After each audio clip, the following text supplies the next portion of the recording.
12 page के form पर मुख्यमंत्री ने दी सफाई। अब एक बार फिर रजिस्ट्रेशन, फिर कई सरकारी योजनाओं का मिलेगा फायदा।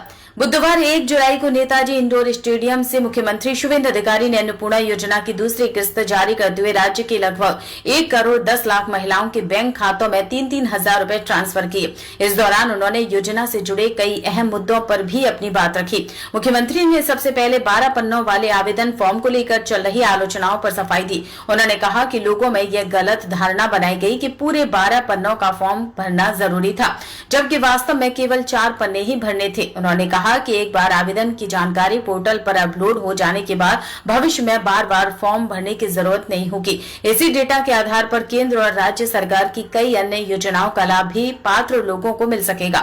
मुख्यमंत्री ने यह भी कहा कि पिछली सरकार के समय महिलाओं को मिलने वाली सहायता राशि में कई गड़बड़ियां थी। उनके अनुसार लगभग 10 लाख पुरुषों के खातों में भी पैसा जा रहा था और कुछ ऐसे लोगों को भी लाभ मिल रहा था जो भारतीय नागरिक नहीं थे। इसी वजह से लाभार्थियों का सत्यापन और छंटनी करना जरूरी था। उन्होंने बताया कि फिलहाल 1 करोड़ 30 लाख महिलाओं को इस योजना के लिए पात्र माना गया है, जबकि लगभग 26 लाख आवेदन जांच के बाद रद्द किए गए हैं।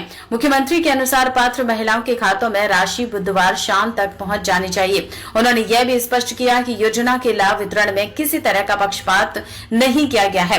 राज्य के मैदानी इलाकों के साथ साथ पहाड़ी क्षेत्रों की नेपाली और गोरखा समुदाय की पात्र महिलाओं को भी इस योजना का लाभ दिया गया है। मुख्यमंत्री ने कहा है कि सरकार का उद्देश्य केवल वास्तविक और योग्य लाभार्थियों तक ही सरकारी सहायता पहुंचाना है। इसके साथ ही उन्होंने बताया कि अगस्त महीने तक नई पात्र महिलाएं भी अन्नपूर्णा योजना के लिए आवेदन कर सकती हैं और पात्र पाए जाने पर उन्हें भी योजना का लाभ दिया जाएगा। 1 कोटी 60 लक्ष जे आवेदनकारी तार मध्य 26 लक्ष बातिल হয়েছে फर्म। তারা ক্রাইটেরিয়া ফিল আপ করেননি। যে ক্রাইটেরিয়ার কথা মাননীয় মালতী দি একটু আগে বলেছেন কারা কারা যোগ্য বিবেচিত হবেন না। বাকি যে 1 কোটি 30 লাখের বেশি ঝাড়াই বাছাইতে তারা যোগ্য বিবেচিত হয়েছেন। আমরা বেলা 1টার সময় আজকে টাকা ট্রান্সফার করলাম 1 কোটি 9 লক্ষ 92 হাজার 378 জনকে। আজকে রাত্রি 12টা পর্যন্ত বাকিরাও পোর্টাল আপলোড হতে হতে তাদের অ্যাকাউন্টেও টাকা ঢুকতে শুরু করবে।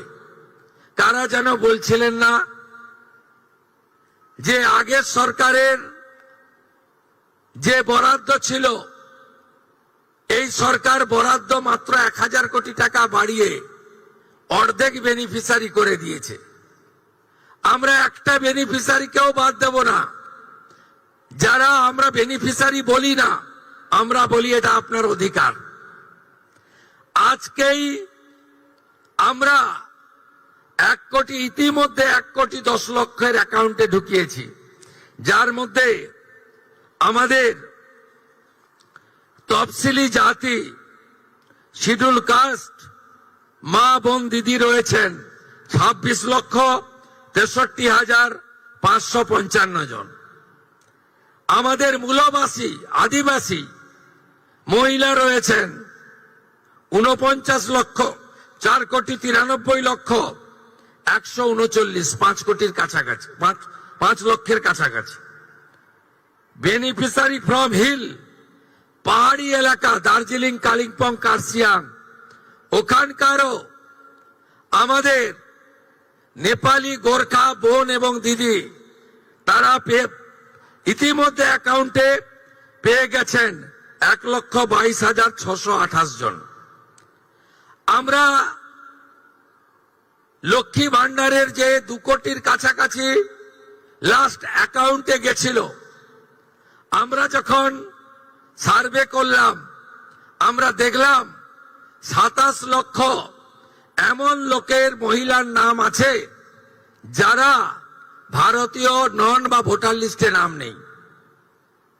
এক্ষেত্রে কিভাবে মৃত ব্যক্তির নাম আছে, এখানে থাকে না এমন লোকের নাম আছে, 3 জায়গায় ভোটার লিস্টে নাম ছিল, 3 জায়গায় টাকা অ্যাকাউন্টে ঢুকছিল, এমন লোকের নাম আছে। আমরা এই লোকেদের নাম কাট কেটেছি, কারণ সরকারের টাকা ভারতীয় ছাড়া অন্য কেউ পেতে পারে না, কোনো অভারতীয় পেতে পারে না। আমরা এই ক্ষেত্রে ছাড় দিয়েছি। যারা বাংলাদেশ থেকে শরণার্থী হিসাবে এসেছেন, সিএতে আবেদন করেছেন, তাদের ক্ষেত্রে আমরা যতক্ষণ না সিএ নিষ্পত্তি হচ্ছে তাদের এই সামাজিক ভাতা চালু থাকবে, আটকানো হবে না। শুধু তাই নয়, প্রশ্ন তুলতে পারেন এরা তো মূলত হিন্দু, আমরা সেক্ষেত্রে আমাদের লোক ধর্ম পালন করেছি। যারা ট্রাইব্যুনালে অ্যাডজুডিকেট হয়ে ট্রাইব্যুনালে আবেদন করেছিলেন, তাদেরকেও আমরা যতক্ষণ না ট্রাইব্যুনালে তাদের বাতিল বলে ঘোষণা করছে তাদের এই ভাতা চালু রাখার সিদ্ধান্ত গ্রহণ করেছি। এতে কি কোথাও ভুল হয়েছে? আপনি ভারতীয়, দেশ আপনার প্রথম, আপনি সরকারি এক্সচেকারের টাকা, ট্যাক্সের টাকা কোনো অভারতীয়কে দিতে পারেন না। আপনি বলুন, আগের সরকার মহিলাদের জন্য চালু করেছিলেন 500 500 500। এই কর্মসূচির উদ্দেশ্য ছিল মহিলাদের অ্যাকাউন্টে যাওয়ার। আপনি অবাক হয়ে যাবেন, এই 2 কোটির মধ্যে 10 লক্ষ পুরুষ বেরিয়েছে। अगर आप अपने बिजनेस, शॉप, कंपनी या सर्विस को ज्यादा कस्टमर तक पहुंचाना चाहते हैं एडवर्टीजमेंट के जरिए, तो आप न्यूज टैग इंडिया और हालात बंगाल से कांटेक्ट करें। फोन नंबर 9831060581 या फिर 8240148182 पर कॉल करें।